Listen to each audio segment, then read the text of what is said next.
Bom, para quem me conhece, meu nome é Caio, nós somos a Igreja de Cristo Internacional de Ribeirão Preto. Seja muito bem-vindo se você está visitando a gente pela primeira vez. Ouviu de alguém te convidou e você está aqui hoje nesse domingo. Seja muito bem-vindo você também, que já tem vindo aqui algumas vezes. Não é a primeira, mas talvez é a segunda, é a terceira, e você tem gostado de estar aqui. E seja muito bem-vindo você também que está aqui todo domingo.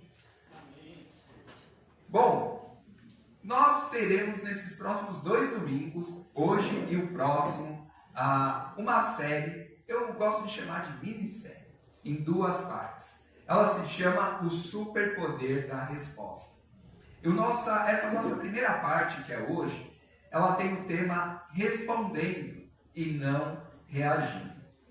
Bom, e eu queria te colocar para pensar nesse início. Se alguém te pedisse para contar a história da sua vida, tem várias opções para você fazer isso, certo? Mas como será que você contaria para alguém a história da sua vida? Já pensou? Já passou por isso? Alguém já falou? Conta para mim a sua história. Estamos nos conhecendo agora. Qual é a história da sua vida? Bom, tem algumas perspectivas das quais a gente pode partir para contar sobre a nossa vida para as pessoas, certo? A gente pode começar falando da perspectiva da família. A gente pode começar falando, eu nasci aqui, nessa família, e é assim que eu me entendo por gente. Você pode começar falando para a pessoa a história da sua vida a partir do ponto geográfico, onde eu nasci, para onde eu já fui, onde eu estou. Você pode também contar a história da sua vida para as pessoas a partir das oportunidades que você já teve na sua vida. Olha, eu fui chamado para tal coisa em tal momento. Eu perdi tal oportunidade, mas ganhei essa. Bom, mas, sendo muito honesto, quando a gente está contando da história da nossa vida para as pessoas, na verdade a gente mistura tudo isso. A gente fala da nossa família, a gente fala das oportunidades que a gente teve, a gente também fala da parte geográfica, onde a gente nasceu, para onde a gente foi. Bom, o ponto é que geralmente a gente fala assim, olha, eu nasci aqui nessa família, esse é meu pai, essa é minha mãe, eu estudei nessa escola, depois eu fui para essa faculdade. Bom, aí eu conheci uma garota na faculdade. Só que aí quando eu conheci essa garota e a gente se casou e teve filhos, a gente mudou para outra cidade. E assim vai. Olha como os elementos se misturam quando a gente vai contar a história da nossa vida. E pode até chegar um ponto que você está falando da sua vida para alguém, que você vai chegar numa parte da sua vida que foi uma tragédia, ou pode ter sido um divórcio, ou foi uma ruptura com alguém emocional. Bom, mas eu estava pensando sobre isso, e um caminho que geralmente a gente não faz quando vai contar da história da nossa vida para alguém, mas que talvez seria mais interessante, talvez seria a gente começar a contar a história da nossa vida a partir da perspectiva das respostas que a gente foi dando ao longo da nossa trajetória de vida.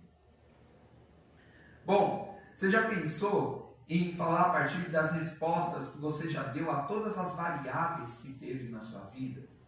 Das respostas que você deu em relação à sua família? Das respostas que você deu em relação às oportunidades de vida que você teve? Bom, as respostas que você deu diante das adversidades, como doenças e tragédias, ou um divórcio? Bom, respostas às mudanças de cidade que você teve que passar, talvez, ao longo da sua vida. Bom, eu acho que a partir da perspectiva das respostas, seria mais honesto, mais vulnerável e até mais interessante para as pessoas nos conhecerem e saberem como é a nossa vida, quem nós somos. Mas a razão pela qual é fascinante a gente pensar nisso é porque, se a gente for pensar bem, a gente não necessariamente escolhe a família que a gente nasce, certo? As oportunidades que a gente recebe na nossa vida são bem variáveis, não são? Depende muito do ambiente que a gente está, das pessoas que a gente conhece. A geografia também, onde a gente nasce, para onde a gente vai, muitas vezes são variáveis, não são? Porém, as nossas respostas é a única coisa com a qual a gente tem pelo menos um pouco de controle. Se a gente for pensar bem, nada a gente escolhe, nada a gente controla, nem onde a gente nasce, nem a família que nós somos e nem as oportunidades que a gente vai ter. Mas o que determina o próximo passo da nossa vida é as respostas que a gente dá a tudo isso. E as respostas que a gente dá é a única coisa que está dentro do nosso controle. Por isso que contar nossa história de vida a partir das nossas respostas é mais interessante, é mais honesto e mais vulnerável. E geralmente quando a gente fala sobre respostas, a gente pensa sobre decisões, certo? Tá meio conectado, né? As respostas que a gente dá significa que eu decidi aquilo, eu decidi isso. Mas uma decisão é simplesmente uma resposta diante das opções que a gente tem para escolher, não é mesmo? Então a gente tem opções e a gente responde em alguma delas. Bom, e se a gente pensa dessa forma, e se os eventos da nossa vida, os quais a gente não tem controle, se eles são pontos, nossas respostas é aquilo que conecta os pontos. Então, se um ponto é um evento da nossa vida, as nossas respostas vão conectar até o próximo evento. Depende da sua resposta, o próximo ponto da sua vida. E isso explica um pouco, em partes, em uma grande parte, por que pessoas que às vezes estão no mesmo ambiente, foram criadas pela mesma família, têm a mesma criação. Vocês já viram isso? Eu já me peguei perguntando. Gêmeos, por exemplo. Como que eu posso ter gêmeos que ou decidem ter carreiras totalmente diferentes, ou têm uma personalidade totalmente diferente uma do outro, e muitas vezes teve a mesma criação? Ou nem precisa ser gêmeos, irmãos que foram criados. Eu sou mais velho de 3 irmãos. Cada um foi para uma área profissional diferente. Cada um tem gostos diferentes. Cada um torce para um time diferente. Fomos criados no mesmo ambiente, pelo mesmo pai, pela mesma mãe. Porém, as nossas respostas às circunstâncias da vida nos levou a caminhos diferentes. Isso não é só interessante e importante em relação para onde nós estamos indo, mas nossas respostas não apenas conectam os pontos, que isso fique claro, mas elas definem os próximos caminhos da nossa vida, nossas próximas oportunidades, quais serão as próximas opções que a gente vai ter depois dessa resposta que eu vou dar. E ela também influencia como vai ser o próximo ponto, a próxima parada, o próximo evento, a próxima oportunidade, a próxima opção. Tudo depende da resposta que você deu anteriormente. E o próximo sempre vai depender da sua próxima resposta. Bom, nossas respostas, honestamente, são como o volante da nossa vida. Dependendo da resposta que a gente dá, a nossa vida vai para uma direção. Se a gente der uma outra resposta, a nossa vida vai para uma direção que pode ser totalmente diferente daquela. Mas, por que será que eu falei que a nossa série se chama o Superpoder da Resposta? Sabe por quê? Porque nossa capacidade de responder à vida nos capacita no caminho que a gente vai seguir. E eu acho que isso é um superpoder. Quando a gente pode decidir qual é o próximo passo da nossa vida, a partir da nossa resposta, isso torna a resposta como um superpoder. É algo muito importante e é algo que a gente precisa usar com sabedoria, com amor, com ponderação, com sensatez. Mas a resposta que nós damos é um superpoder que a gente precisa aprender a usar. Em outras palavras, a sua capacidade de resposta dá a você a escolha sem que você seja condicionado pela circunstância. Existe uma circunstância, uma situação, um ambiente, mas a sua resposta pode ser totalmente fora da caixa, fora daquilo que está tentando te prender muitas vezes, te sufocar, te escravizar às vezes. E o superpoder da resposta te dá uma capacidade de você responder e não apenas reagir às circunstâncias. E esse é um diferencial muito importante que a gente precisa entender. Reagir, ela nos posiciona de uma maneira que a gente se torna apenas um reflexo das coisas. Reagir é essencialmente como se a gente segurasse um espelho. Quem aqui hoje, ao levantar, ao trocar de roupa, foi para a frente do espelho e se olhou? Quando você está na frente do espelho, o que você vê? Um reflexo. De quem? De você mesmo e que mais? Do ambiente que você está. Você vê tudo ao seu redor. Você vê você e vê tudo que está ao seu redor.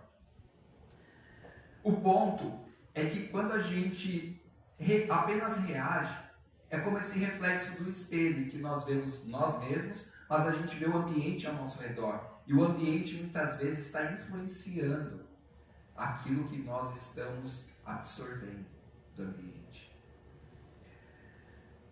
E aí a gente pode pensar que muitas vezes, quando a gente só reage, quando a gente passa a ser apenas um reflexo, a gente começa a refletir as pessoas e as atitudes que a gente não gosta.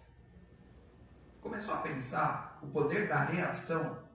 A gente está falando do superpoder da resposta, mas existe o poder da reação. Quando a gente só reage, a gente basicamente está reagindo da mesma maneira que o outro agiu com a gente. E muitas vezes a gente não queria reagir daquela maneira. Muitas vezes a reação nos leva a agir de uma maneira que a gente não quer, de uma maneira que a gente não gosta. E quando a gente só reage, a gente está abrindo mão do controle da nossa vida. Por isso que a resposta é um superpoder, porque você retoma o controle da sua vida, das suas decisões. Por isso que é importante a gente usar o superpoder da resposta e não viver condicionado ao poder da reação.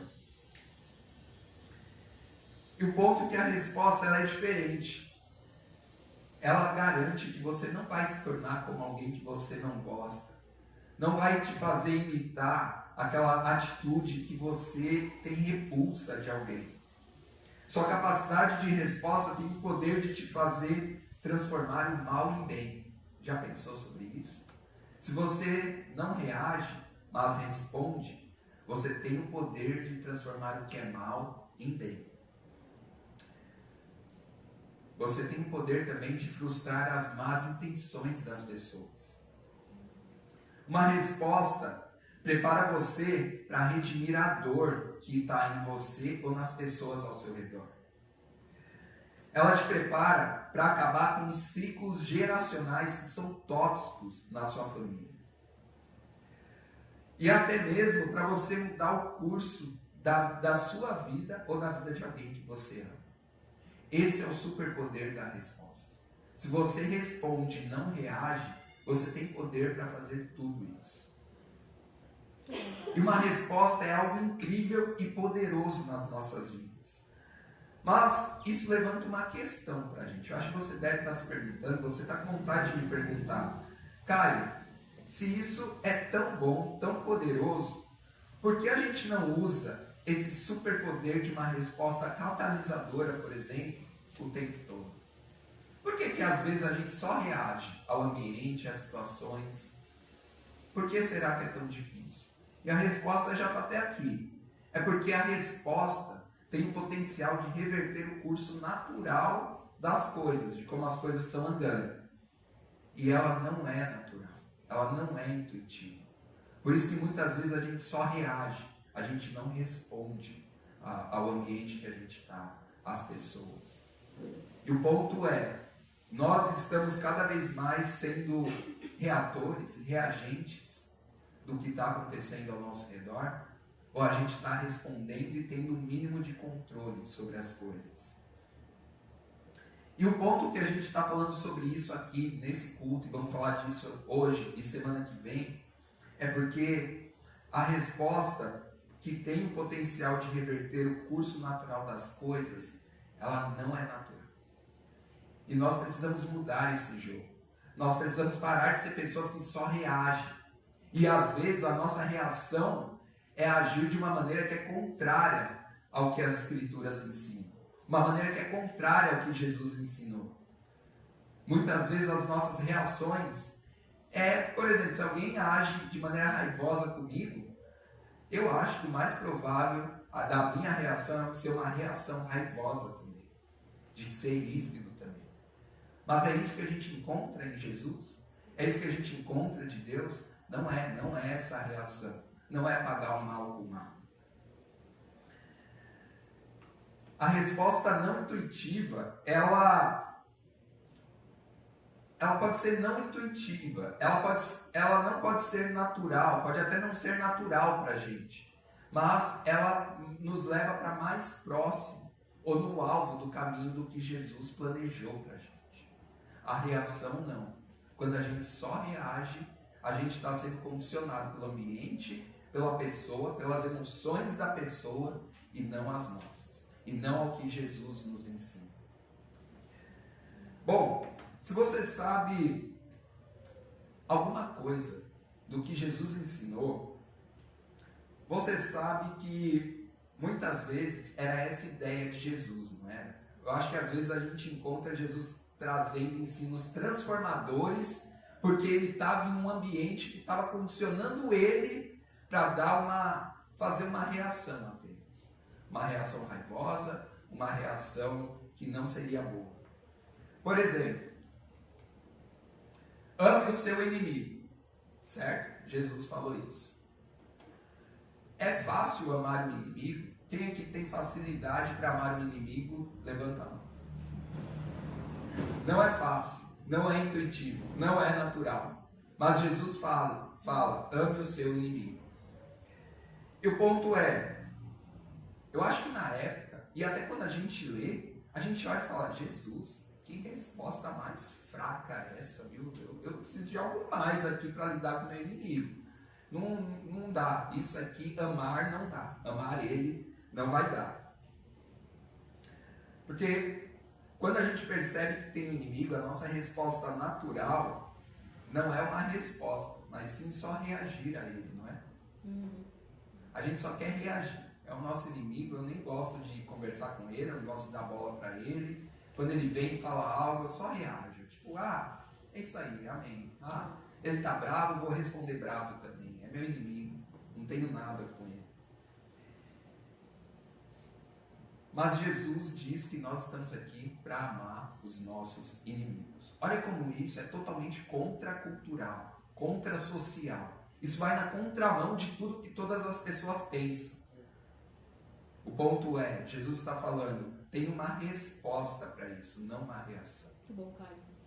Essa foi a resposta de Jesus, ame o seu inimigo. Bom, aqui vai estar uma coisa que a gente viola muitas vezes. Ore por aqueles que o maltratam. Mas vamos ser honestos, nem precisa levantar a mão, porque é um pouco constrangedora a resposta dessa minha próxima pergunta. A gente tem orado por aqueles que nos bem tratam? A gente tem orado pelo menos por aqueles que são bons para nós? Eu acho que muitas vezes a gente nem ora pelas pessoas que fazem bem a nós, imagina pelos que nos fazem mal. Olha como mais uma vez Jesus traz um ensino que é contracultural, contrassocial. É contra a nossa reação. Por quê? Porque é uma resposta que nós precisamos dar. É algo que nós precisamos controlar.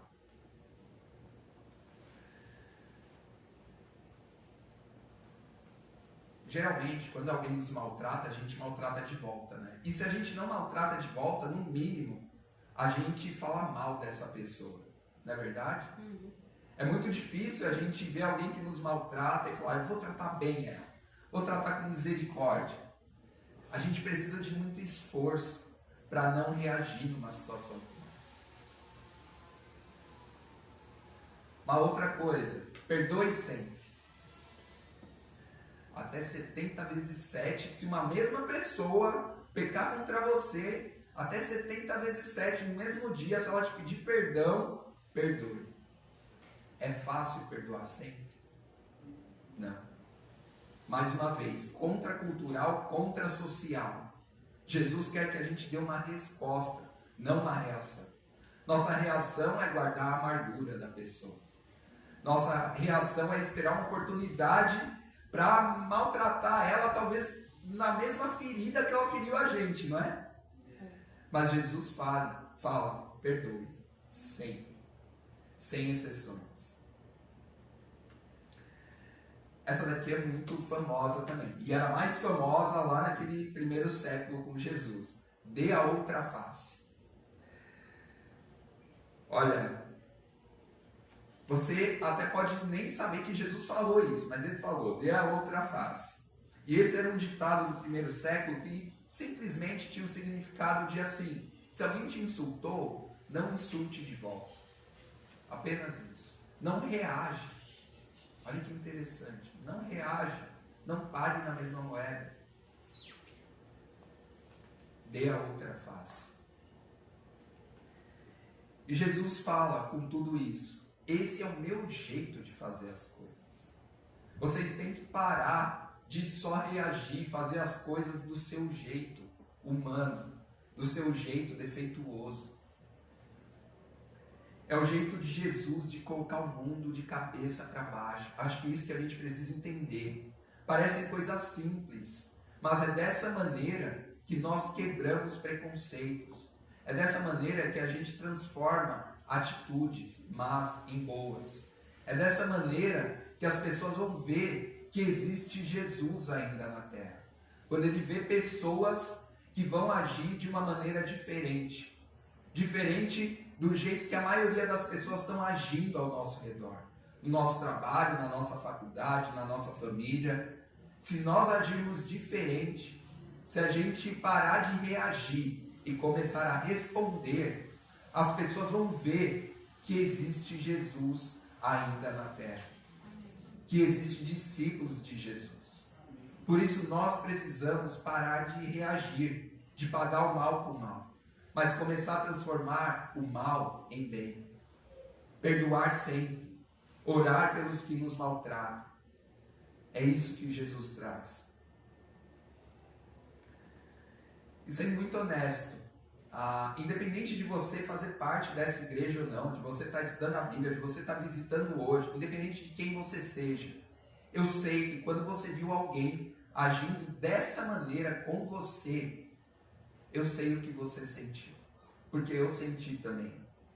Quando alguém dá outra face, quando eu vejo alguém perdoando sempre, quando eu vejo alguém orando por alguém que o maltratou, eu consigo olhar para essa pessoa e falar, uau, como ela consegue isso? Como ela conseguiu? Como ela não se deixou levar pela raiva? Como ela não se deixou dominar pela sede de vingança? Porque eu falo para vocês, eu honestamente, quando alguém me maltrata, quando alguém me insulta, meu primeiro sentimento é cultivar um sentimento de vingança em relação à pessoa. Eu não sei se com vocês é diferente, mas comigo é assim.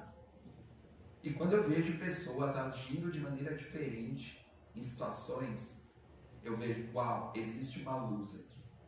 Nem tudo é trevas, nem tudo é uma escuridão. E é interessante, porque a gente não olhou para essas pessoas que agiram de modo diferente, que agiram como Jesus mandou, e nenhum de nós olhou para a pessoa e falou, nossa, essa pessoa é fraca. Nossa, essa pessoa é idiota. Nossa, essa pessoa é boba. Quando a gente viu alguém agindo assim, todos nós olhamos e falamos, uau, como ele consegue. Eu quero ser assim. não é? A gente não fala, eu quero imitar essa pessoa, agir da maneira que ela agiu, não só reagindo. E a gente considerou isso incrível, a gente quis imitar essa pessoa porque a gente viu que ela agiu da maneira que Jesus agiu, da maneira que Jesus nos ensinou a agir. Esse é o ponto. E eu e você, nós fomos feitos à imagem de Deus, por isso que quando alguém age como Jesus agiu, isso chama a nossa atenção. Isso nos faz olhar para aquilo e dizer, eu quero ser assim. Eu quero me parecer mais com Jesus. E o ponto é que quando Deus olhou para esse mundo, para a humanidade tão pecadora, com tantos defeitos, com tanto caos aqui, Deus, ele não revidou. Já pensaram sobre isso? Deus não revidou. Ele respondeu enviando o Filho dele, a quem ele ama, para morrer por nós e nos salvar. O próprio Deus não reagiu. O próprio Deus foi contra-cultural, contra-social, contra-convencional. Porque o que a gente pensa é, Deus, se o mundo está tão pecador, tão caótico, tão ruim, destrói. Mas não, ele deu uma resposta de salvação por meio do Filho dele. O próprio Deus age dessa maneira. Ele não reage, ele responde com amor. É por isso que nós precisamos imitar o coração de Deus, o coração de Jesus.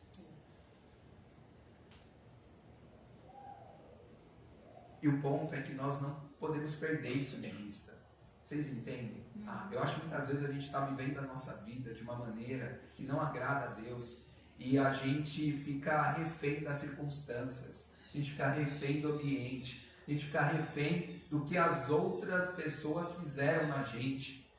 Mas Jesus nos chama para nós controlarmos as nossas respostas, darmos respostas espirituais, amáveis, de sermos luz em meio ao ambiente de escuridão. Por isso que a gente tem que parar de só reagir. A gente precisa responder de uma maneira que Jesus responderia. Faz sentido isso? Sim, muito bom, cara.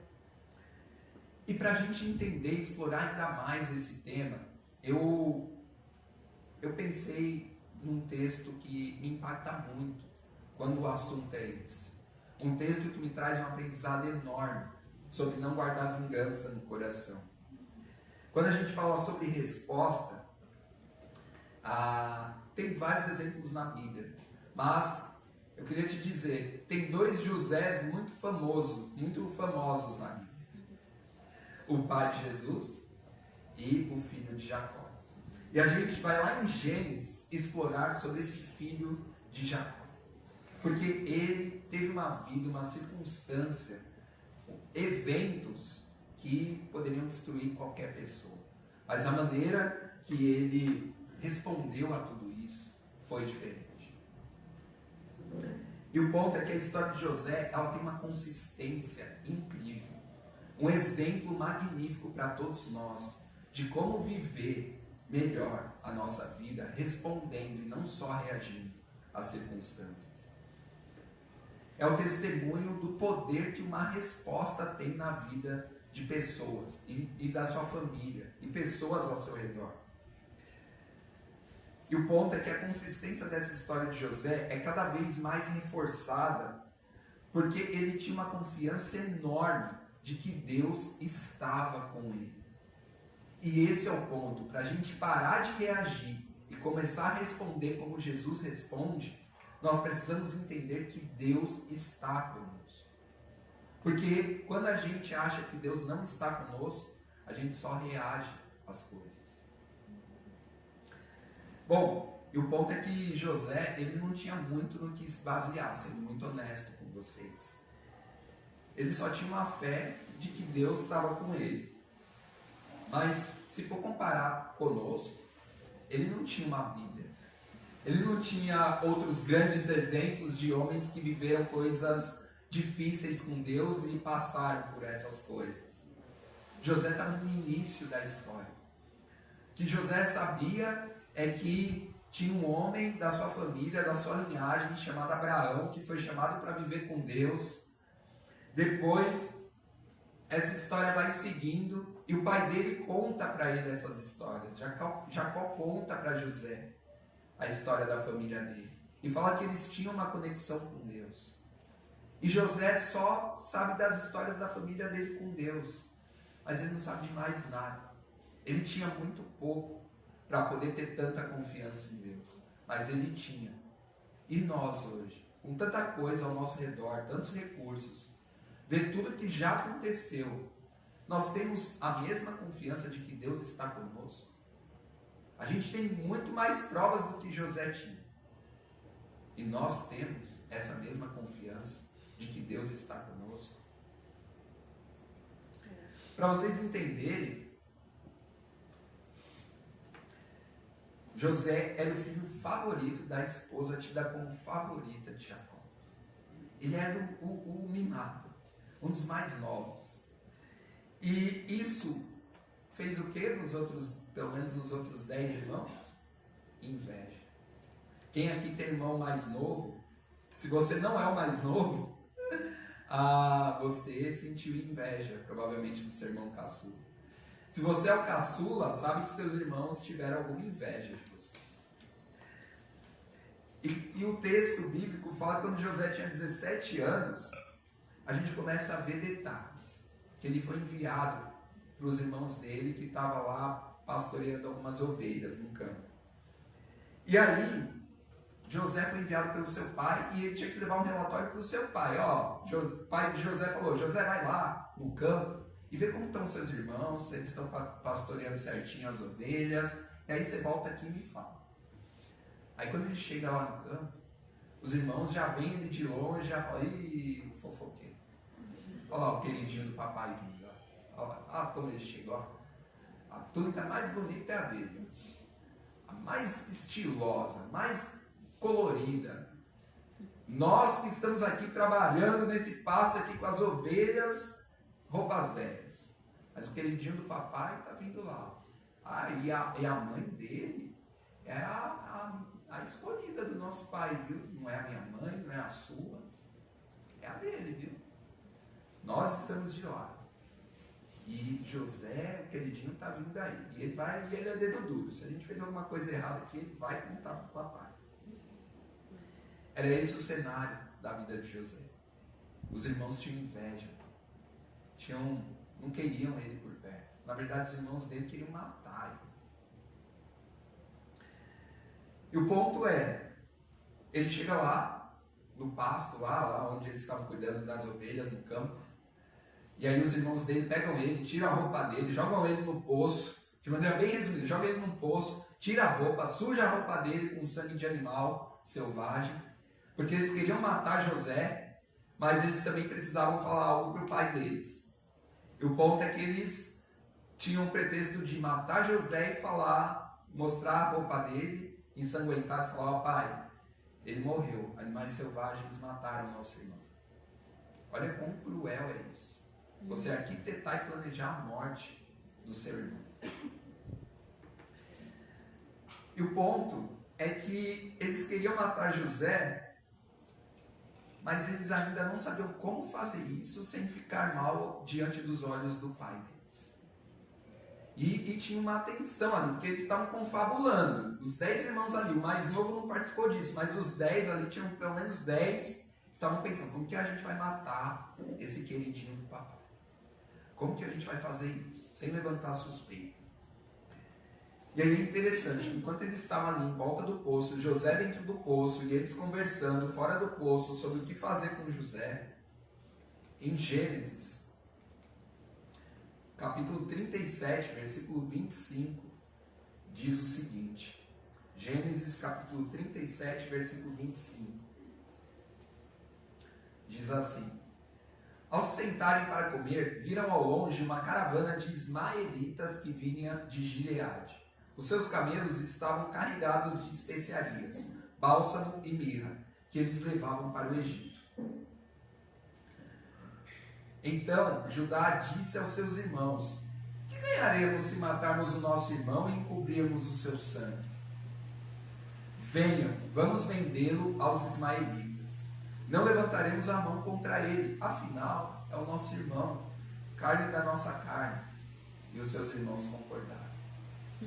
Nossa, que generoso, né? Belo plano, né? Que Judá pensou, né? Que incrível, que misericórdia. Uau, não vamos matar não, vamos só vender ele como um escravo para outros povos que vão levar ele para longe daqui. Só isso, não precisa matar, mas vamos deixar ele longe. E aí eles vendem José. E o ponto é que quando eles levam a túnica de José, e eles falam para o pai que José foi morto por um animal selvagem, isso parte o coração de Jacó, e aí Jacó fica muito triste. E nesse momento, esses meninos, esses 10 irmãos, se tornam mentirosos para a vida toda. Porque o pai acha que o filho dele preferido morreu. E eles contam algo para o pai que não era verdade. E sei lá se José vai voltar um dia, mas até José voltar, esses meninos são mentirosos. E o ponto de José, vocês já pensaram em José? Ele só sabe que os irmãos odeiam ele e que ele está sendo vendido como um escravo. Quão difícil seria para você estar assim, nessa condição? Quais sentimentos viriam ao seu coração? Vingança, medo, ódio? Querer bater em cada um dos 10 irmãos? Eu acho que vem todas essas coisas no meu coração, sendo muito honesto quando eu leio isso. E aí, um pequeno salto até Gênesis capítulo 39, que fala para onde José foi levado. José havia sido levado para o Egito, onde o egípcio Potifar, oficial do faraó e capitão da guarda, comprou dos ismaelitas que o tinham levado para lá. O ponto é, ninguém está procurando José. Para o pai ele foi tido como morto, e ele foi levado como um escravo para uma terra distante. E José sabe disso, que ninguém vai procurar ele. Imagina você perdido, longe da sua família, mas sabendo que tem uma família, mas ninguém vai te procurar. Quão difícil isso seria para você.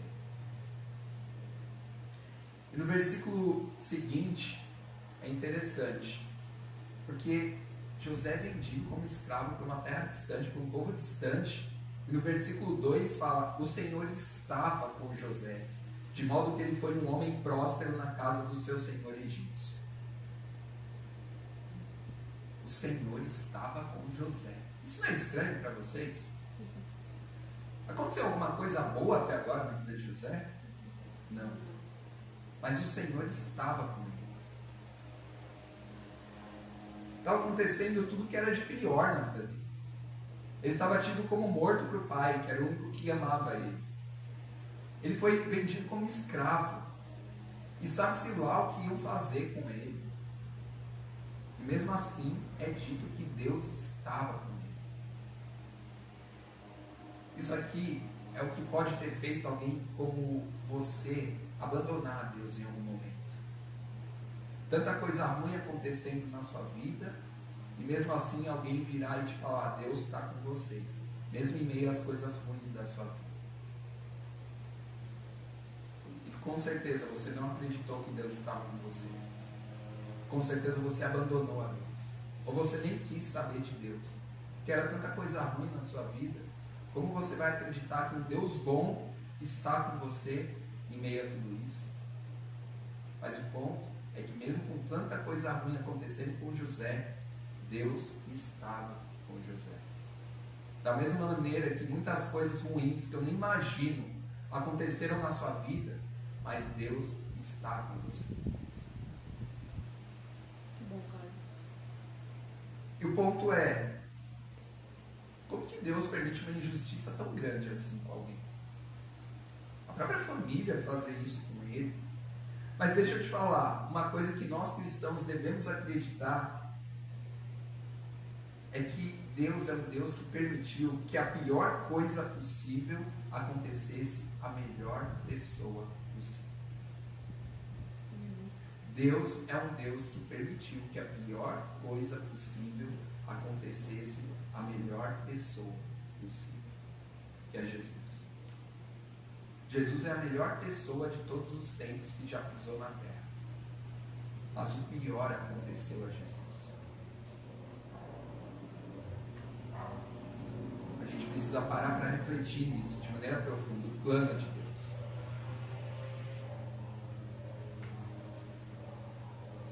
E é por meio dessa pior coisa que aconteceu a melhor pessoa que o plano de Deus está em ação, a salvação.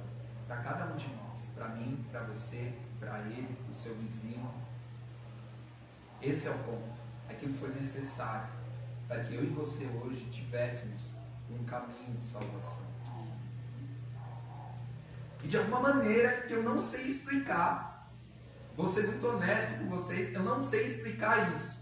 Mas de alguma maneira José entendia isso. Que mesmo com tanta coisa ruim acontecendo na vida dele, Deus estava com ele. Ele não desistiu de Deus, ele não abandonou Deus.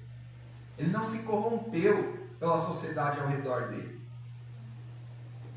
E aí José entendeu isso e decidiu responder às circunstâncias da vida dele. Ele não reagiu, mas ele começou a responder às circunstâncias da vida dele, como se Deus estivesse com ele.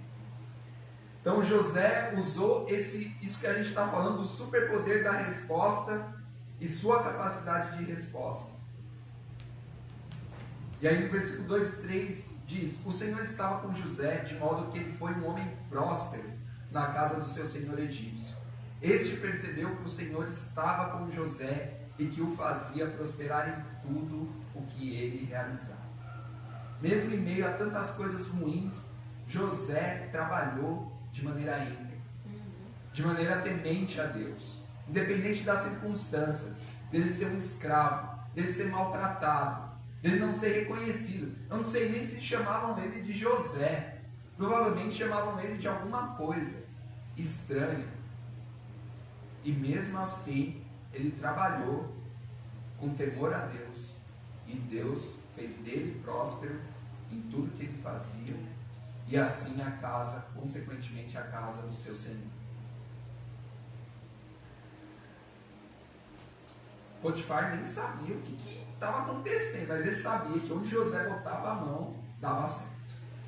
Eu acho que Potifar nem imaginava que pudesse ser o Deus, o Senhor dos Exércitos.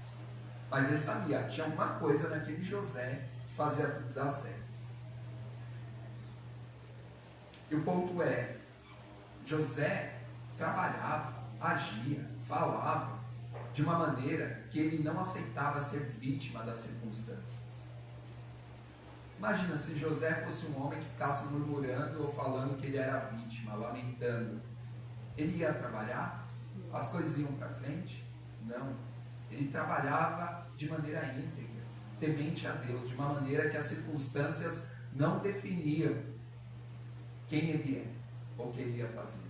A única certeza que ele tinha era: Deus está comigo, e isso é suficiente.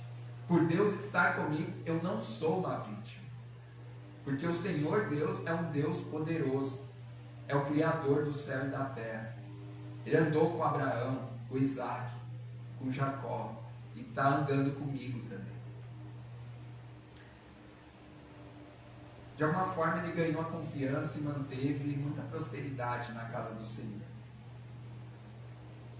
E é interessante, porque no versículo 4 diz: o Senhor de José se agradou dele e José lhe serviu. Potifar o encarregou da sua casa e lhe confiou todas as suas posses. Desde que encarregou da sua casa e de todos os seus bens, o Senhor abençoou a casa do egípcio por causa de José. A bênção do Senhor estava sobre tudo que Potifar possuía, tanto em casa como no campo. É só a consequência da convicção de José de que o Senhor estava. José não sabia como essa história vai terminar, ele não sabe. Mas ele sabia que ele precisava agir e responder às circunstâncias, tendo consciência e convicção de que o Senhor estava com ele. E isso me leva a trazer uma pergunta para vocês. Pensando em tudo isso que a gente viu sobre José, sobre as circunstâncias difíceis dele, mas como o Senhor estava com ele em meio a tudo isso. E se a gente for pensar para as nossas vidas? Como alguém, em suas circunstâncias, responderia no caso de ter certeza de que Deus está com você? Você vai responder ou você vai reagir? Mas se você tiver certeza de que Deus está com você, como que você vai responder às situações da sua vida? Às suas circunstâncias? Foi isso que fez a diferença na vida de José. Ele sabia que Deus estava com ele, mesmo em meio à escravidão, ao abandono, à injustiça, ao ódio que ele também pode ter sentido por seus irmãos, desejo de vingança, mas em meio a tudo isso, ele deu uma resposta diferente, porque ele tinha convicção de que Deus estava com ele. E nós somos chamados ao mesmo. Tendo convicção de que Deus está conosco, como nós responderemos às circunstâncias da nossa vida? Vou fazer uma oração. Deus, Pai eterno, poderoso, obrigado por Jesus que morreu na cruz por nós. Obrigado, Jesus, porque o Senhor foi a melhor pessoa que sofreu o pior por nós, pelo plano de Deus, pela salvação que chega até nós por meio de Ti, Jesus. Que possamos ter a coragem de viver conforme as Suas palavras, perdoar sempre, orar por aqueles que nos maltratam, dar a outra face, e de fazer como José também, que mesmo meio à injustiça, às circunstâncias difíceis, ao medo, à vingança, ao ódio, a gente procure responder com a convicção de que o Senhor está conosco. Deus, que possamos entender cada dia mais o que é ter o Senhor conosco e responder às circunstâncias e não só reagir a elas, porque a reação nos torna iguais a todo mundo, mas responder conforme Jesus deseja nos faz ser diferentes, ser uma luz no mundo. Que possamos edificar uns aos outros com tudo isso, possamos aprender por meio das suas escrituras o que o Senhor quer que a gente responda às pessoas. Em teu nome, Jesus, oramos e agradecemos. Amém.